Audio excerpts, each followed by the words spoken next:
There have been some questions about Rinder's credibility and whether we can believe him or trust him. Now, I want to be clear, I was never in Scientology itself, so I want to be careful of speaking from personal experience.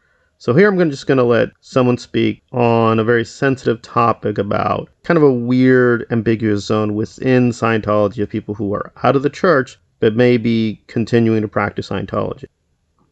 To people that say Mike Rinder has saved many people from Scientology. No, he hasn't.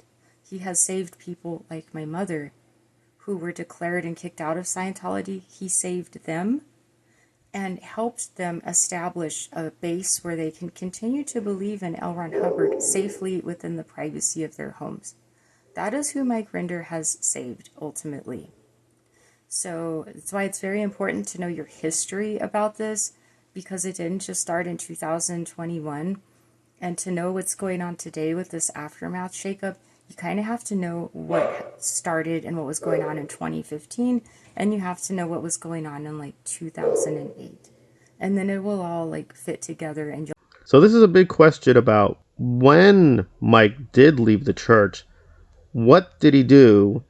And the more digging I'm doing, it doesn't match this public story he put out of being this very public critic and kind of heroic person resisting Scientology.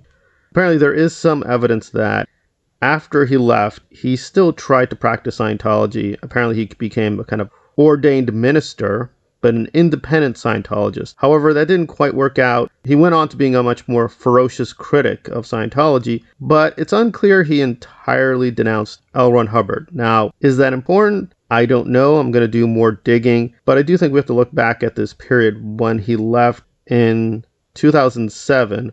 In our minds, we have this image that immediately he started joining the quote resistance, but it turns out he may have taken a little bit of time to become a critic.